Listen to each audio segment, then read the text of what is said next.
स्मृतियों की पोटली खोलने बैठो तो एक एक कर पिटारा खुलने लगता है।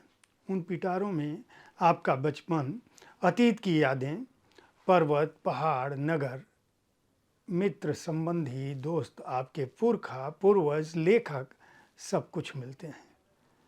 लेकिन अगर आपने दुनिया की यात्रा की है तो उन यादों के झरोखे से आप दूसरों को भी दुनिया दिखा सकते हैं। नमस्कार, आप देख रहे हैं साहित्य तक के बुक कैफे का एक दिन एक किताब कार्यक्रम।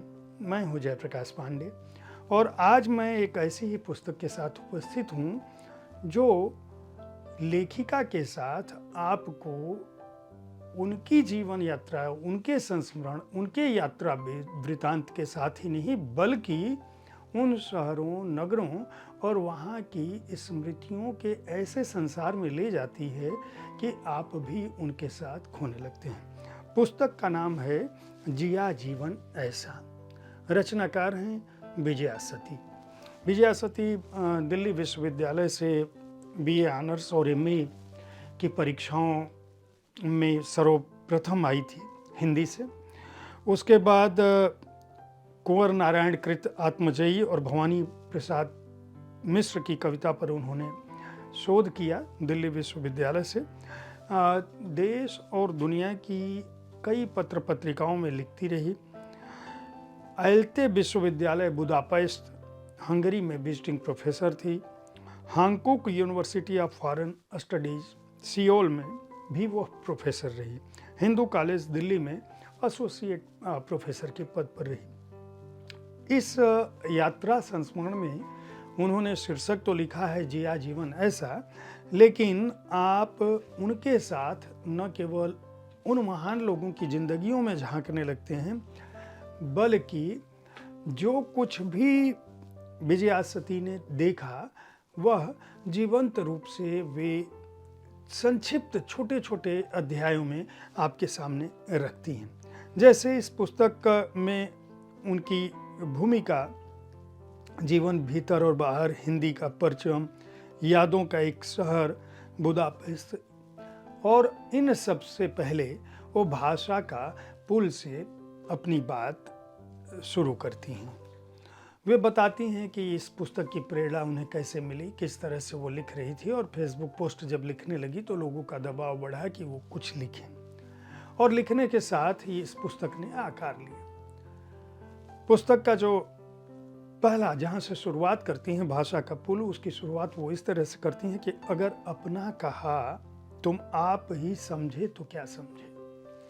अगर अपना कहा तुम आप ही समझे तो क्या समझे, मजा कहने का जब है एक कहे और दूसरा समझे। तो कहानी है दूर देश की एक सुंदर नदी और उस पर बने पुलों की। यूरोप के केंद्र में अंगड़ाई लेता जागता हुआ एक देश है हंगरी। राजधानी है यूरोप की लोकप्रिय प्रसिद्ध पर्यटन नगरी बुदापेस्ट। जी हाँ, उसका नाम बुडापेस्ट नहीं है बल्कि बुदापेस्ट है। कहा जाता है कि Hungary is in the heart of Europe and Budapest is the heart of Hungary. तो वो बुदापेस्ट को इसलिए कहते हैं क्योंकि ट और ड जैसी कठोर ध्वनियों का उच्चारण हंगेरियन में नहीं होता, यानी ड और ट है नहीं तो ये बुदापेस्ट ही होगा। इसके बाद वो बताती हैं कि किस तरह से इस शहर में आई और इस शहर को नज़दीक बनाया किसने, भाषा ने। भाषा से कैसे नज़दीक बनी हो। उनका कहना है कि जब आप अपरिचय की ओट छोड़ देते हैं तो भाषा अपनी लगने लगती है, और जब भाषा अपनी होती है तो शहर भी अपना होता है। वे बुदापेस्ट में जब पहली बार पहुंची थी, कुछ ही दिन हुए थे, तो मेट्रो में स्टेशन से गुजर रही थी। एस्केलेटर के पास खड़ी एक सुंदर हंगेरियन लड़की ने मोबाइल पर बार बार कहा इगेन इगेन इगेन। इनके मन ने कहा इसका अर्थ तलाशो, और इगेन का अर्थ था हाँ। यहीं से इन्होंने शुरुआत की। उसके बाद बुदापेस्ट के बारे में, वहाँ की दूना नदी के बारे में, उस शहर के आकर्षण के बारे में, उस शहर के जनजीवन, स्कूल, कॉलेज, ऑफिस, बैंक, दुकान, बस, ट्राम, मेट्रो के बारे में, लड़कियां कैसे वहाँ प्रायः सधे हुए कदमों से तेज चाल चलती हैं, उनकी आंखों की सज्जा क्या है, उनके आभूषण क्या हैं, किस तरह का सामाजिक परिवेश है। हंगेरियन जोर से नहीं बोलते हैं, मेट्रो में सुबह का अखबार या फिर कोई पुस्तक पढ़ते हुए दिखेंगे, उनमें हड़बड़ी नहीं है, वे पैदल चलते हुए भी एक शांत भाव से दिखाई देते हैं, वे हंसते हुए भी कम दिखाई देते हैं, लेकिन उनकी ड्राइविंग में तेजी है। युवा वर्ग उन्मुक्त और फैशनेबल है। इस तरह की बात वो कहती हैं। फिर आगे वो किस तरह से किस्सा गोई में अपनी बात समझा रही हैं, संस्मरण को लिखती हैं। हमेशा ही आसमान साफ नीला नहीं होगा कि आप घूमने बाहर जा सकें, जिससे मैंने अपनी बात की शुरुआत करनी चाहिए थी। लेकिन हमेशा ही आसमान साफ नीला नहीं होगा कि आप घूमने बाहर जा सकें। हमेशा ही बर्फ़ की फुहारों का सुंदर दिन नहीं मिलेगा। हमेशा ही राहों में फूल खिलखिलाते हुए स्वागत न करेंगे। कभी बर्फ़ का तूफान आपकी राह रोक सकता है, कभी भाषा के पुल तक पहुंचने का रास्ता बिगड़ हो सकता है। वो कहती हैं कि मेरा मकसद डराना नहीं है, बल्कि इतना जताना है कि अलग अलग मूल्यों और मान्यताओं, रीति रिवाजों, रहन सहन, खान पान और अनजाने लोगों की अनजानी भाषा के बीच जब आप पहुँचें तो ये घबराएं नहीं कि जीवन उलझ रहा है, बल्कि ये सोचें कि दूर देशों में भी हम अपने देश के प्रतिनिधि हैं और इस यात्रा की तैयारी करें। अगर कोई विदेशी हमारे सामने नमस्ते बोलता है तो हम कितने खुश होते हैं। तो हमें भी कोशिश करनी चाहिए कि जिस देश में हैं वहाँ की भाषा से रूबरू हों। अब इस संस्मरण में, इन यादों में, जीवन की इस यात्रा में वे बहुत सारे लोगों को याद करती हैं। किस तरह से बुदापेस्ट में गुरुदेव रविंद्रनाथ टैगोर की स्मृतियाँ हैं, किस तरह से वहाँ देसी फिल्में और विदेशी फिल्में, भारतीय फिल्म, संगीत और नृत्य ने उस देश को प्रभावित किया है। किस तरह से वहाँ महात्मा गांधी, वो कहती हैं कि गांधी पूरी दुनिया में आपको मिल जाएंगे, बुदापेस्ट में भी मिलते हैं, प्रेमचंद भी मिलते हैं। और वे बताती हैं कि कला के माध्यम से सहनशीलता और शांतिपूर्ण विचार जो हैं वह किस तरह से गांधी दर्ज करते हैं पूरी दुनिया में। प्रेमचंद का भी वहाँ पे नाम है। और फिर वो पेतोफी शांदोर, हंगरी के एक कवि की बात करती हैं जिनका नाम पेतोफी शांदोर है। वे उनके जीवन के बारे में बताती हैं कि किस तरह से उन्होंने 1848 की क्रांति के दौरान एक प्रेरक राष्ट्रीय कविता रची थी, उठो हंगरी वासियों, हम अब और अधिक गुलाम न रहेंगे।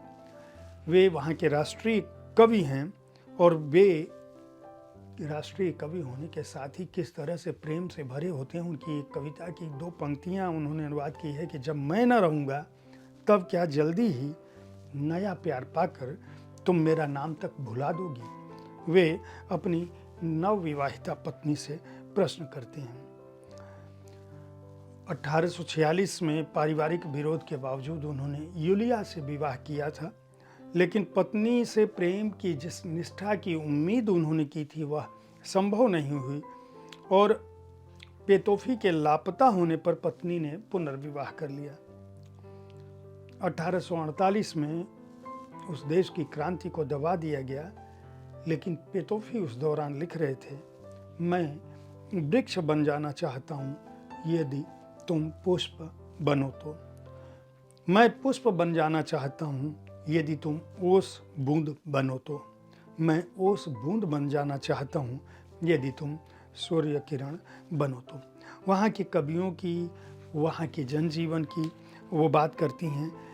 और फिर जब वो सियोल पहुँचती हैं, कोरिया गणराज्य की राजधानी, तो उसके बारे में कहती हैं कि सियोल कितना खूबसूरत शहर है, वहाँ का मौसम किस तरह का है, वहाँ के लोग किस तरह के हैं। कोरियाई भाषा में इस देश का नाम हंगुक है और कोरियाई भाषा की लिपि है हंगुल। स्वर और व्यंजनों के योग से बनी इस भाषा की वर्णमाला को अन्वेषित करने में जो महत्वपूर्ण भूमिका निभाई थी वह वहाँ के राजा सेनजोंग के जन्मदिन को ही यहाँ के लोग अध्यापक दिवस के रूप में मनाते हैं। यहाँ के उच्चारण में क को ग और ग को क कहने में कोई हर्ज नहीं होता। वहाँ के मौसम, वहाँ की दुनिया के बारे में बात करती हैं। इसके अलावा वे यह भी बताती हैं कि दक्षिण कोरिया में जन्मी कथाकार क्युंग सुक सीन का जो प्रशंसित उपन्यास है वह क्यों इतना चर्चित हुआ, प्लीज़ लुक आफ्टर मॉम। वे कहती हैं कि इस उपन्यास का विश्व की अनेक भाषाओं में अनुवाद हुआ, लेकिन इसके लोकप्रिय होने की असली वजह माँ थी। जिंदगी की फिल्म कौन सी थी, ओड टू माई फादर, इस फिल्म का क्या संबंध है, और उसके बाद वह अपने देश में लौटती हैं और देश में जिन चीज़ों को याद करती हैं, पहाड़ के जीवन को, बचपन को याद करती हैं, दिल्ली को याद करती हैं, पहाड़ की यात्राओं को याद करती हैं, पद्मश्री यशोधर मठ पाल को याद करती हैं, मुंशियारी के संग्रहालय को याद करती हैं, रामगढ़ में महादेवी स्मृति को याद करती हैं, गुरु पूर्णिमा का महत्व क्या है, ग्रीन सिटी का क्या अर्थ है, गुलाबी नगरी, पीतल नगरी, महानगरी किसको कहते हैं, लोक पर्व को याद करती हैं, शीशम के बाग को याद करती हैं, बोली भंगिमाओं को पर लिखती हैं। और इस पुस्तक में जो छोटी छोटी टिप है वही इसको महत्वपूर्ण बनाती है। कहानियों का बस्ता में वो लिखती हैं कि जब हम छोटे थे तो हमारे पास कहानियों का संसार था, पंचतंत्र, हितोपदेश, महाभारत, रामायण, उपनिषद, कहानियाँ ही कहानियाँ, हिरण्यकश्यप, प्रहलाद, बालक, ध्रुव, नचिकेता, सत्यकाम, जाबाल, रंगसियार की भी कहानी, और फिर सुनाइए की रट थी।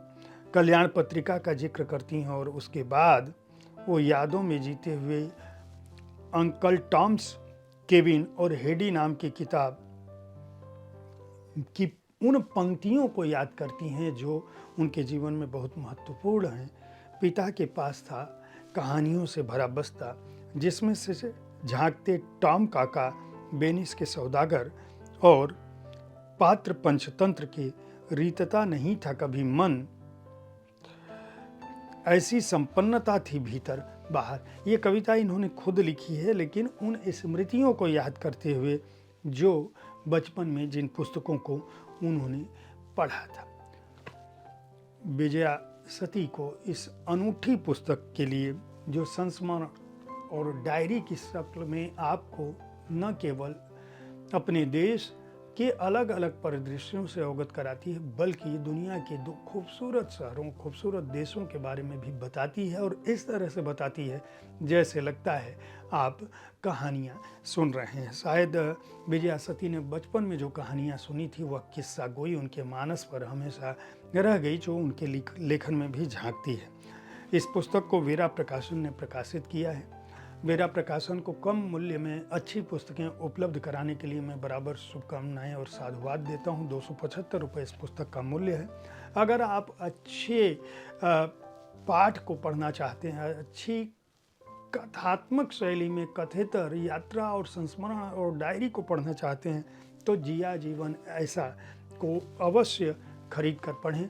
मैं उम्मीद करता हूं कि साहित्य तक के बुक कैफ़े के एक दिन एक किताब कार्यक्रम में मेरे द्वारा प्रस्तुत की गई यह जानकारी आपको पसंद आ रही होगी। मेरी कोशिश होती है कि विविध विधाओं की पुस्तकों के साथ आपके पास मैं हर दिन पहुंचूं, ताकि आप उन पुस्तकों का चुनाव कर सकें जिन्हें आप पढ़ना चाहते हैं। कल ठीक इसी समय ऐसी ही किसी एक कृति के साथ फिर मिलूंगा। देखते रहिए साहित्य तक। धन्यवाद।